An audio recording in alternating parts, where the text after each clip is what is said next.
UGC यानी university grant commission के द्वारा नए नियमों के तहत जो बदलाव किया गया है उसके खिलाफ देश भर में आक्रोश देखा जा रहा है।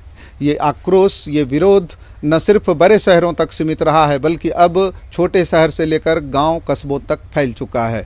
लगातार प्रोटेस्ट मार्च निकाले जा रहे हैं, ख़ास तौर पर जिन्हें बाहर इस कैटेगरी से रखा गया है। इस नए नियम के तहत ओबीसी, एससी, एसटी, ईडब्ल्यूएस और जो मुसलमान में ओबीसी जातियां हैं उन्हें कवर्ड किया गया है, अन्य जातियों को इससे बाहर रखा गया है।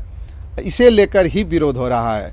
यूजीसी का तर्क है कि इससे भेदभाव कैंपस के अंदर इंस्टीट्यूशंस में समाप्त होंगे और यही मूल वजह है इस विवाद का कारण भी यही है कि इस कानून को ही सवर्ण जातियां भेदभावपूर्ण बता रही हैं, चूँकि सवर्णों के खिलाफ या जिसे इससे बाहर रखा गया है उन जातियों के खिलाफ जब भी कोई शिकायत दर्ज होगा तो उसकी सुनवाई के लिए एक पैनल बनाई गई है। उस पैनल में कोई भी सामान्य जाति का, सवर्ण जाति का के व्यक्ति को स्थान नहीं दिया गया है।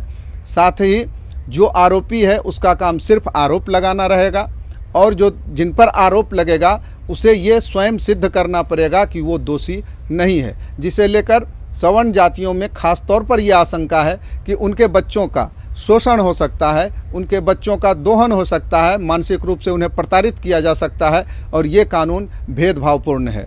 इसे लेकर अब जैसा कि हमने आपको बताया कि गांव कस्बों तक प्रोटेस्ट शुरू हो चुके हैं, तो आज बाढ़ में एक बड़ा प्रोटेस्ट निकाला गया। सवर्ण जातियाँ इसमें सबसे आगे रहीं, सरकार विरोधी नारे लगे, नरेंद्र मोदी हाय हाय और मुर्दाबाद तक के नारे लगाए गए, यूजीसी रोल बैक के नारे लगे और ये प्रोटेस्ट मार्च लंबा चलते हुए एसडीएम कार्यालय पहुंचा, जहां एसडीएम गरिमा लोहिया को एक मेमोरेंडम सौंपा गया और उसे सौंपकर यूजीसी रोल बैक की मांग की गई कि इस नियम को जो है इसे वापस लिया जाए और जब तक ये नियम वापस नहीं लिया जाता है तब तक आंदोलन जारी रहेगा। प्रदर्शनकारियों का मानना था कि यह आंदोलन भेदभावपूर्ण है, इससे उनके बच्चों का शोषण किया जाएगा, शोषण किया जा सकता है, ऐसी आशंका है। इसलिए अगर इस नियम को लागू करना ही है तो उसमें संशोधन के साथ लागू किया जाए, यानी जो शिकायत करता है अगर उसका शिकायत झूठ निकला बाद में जांच के दौरान, तब उस पर भी उसी प्रकार दंडात्मक कार्रवाई का प्रावधान हो, ताकि कोई भी किसी के साथ झूठी शिकायत ना करे और सबसे सम्मानपूर्ण व्यवहार हो।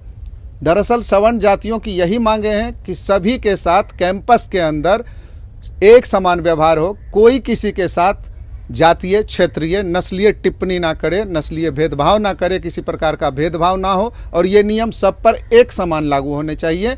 इंस्टीट्यूशंस को, कॉलेज को, यूनिवर्सिटीज़ को किसी भी तरह से जातीय अखाड़ा, राजनीतिक अखाड़ों में तब्दील ना किया जाए। ये कानून ऐसा है कि साथ में बच्चे पढ़ते हैं, कहीं हल्का तू में हो जाता है तो उसको शिक्षक बुझा देते हैं, तो उस पर एक ऐसा कानून थोपा गया कि आप अगर कुछ किसी को बोल देंगे तो उस पर 3 साल से 10 साल की सज़ा।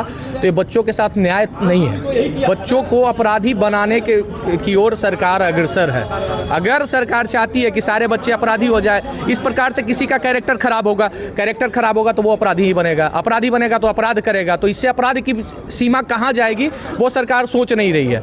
ये लोगों को बांटने का काम कर रही है सरकार। हिंदू हित के मामले में सरकार, भारत सरकार बनी है, तो इसको पूरे समाज को बांटने का काम है। सब लोग साथ में खाते पीते उठते बैठते हैं, घर घर में तो होता है कि नहीं, घर घर में भाई भाई में लड़ाई होता है। इसका मतलब ये थोड़े होता है कि उसको उस पर सजा दे दिया जाए, फिर मान मनोबल भी होता है। तो इस पर जो ये सजा का जो प्रावधान है ये सब नहीं होना चाहिए। पूरा का पूरा कानून ही बेकार है, ये पूरा काला कानून है और इसको वापस लेना चाहिए। आज क्या प्रोटेस्ट किया गया? आज क्या ये सभी लोग मिल करके इसमें, यहाँ तक कि सरकार में जो भाजपा है उनके नेतागण भी साथ में थे और सभी समाज के लोग साथ में थे। इसमें एसडीएम मैडम को ज्ञापन दिया गया है बाढ़ में कि इसको आगे बढ़ाया जाए और ये कानून वापस लिया जाए। कैमरा पर्सन रागिनी शर्मा के साथ रविशंकर, न्यूज़ 24 बाढ़।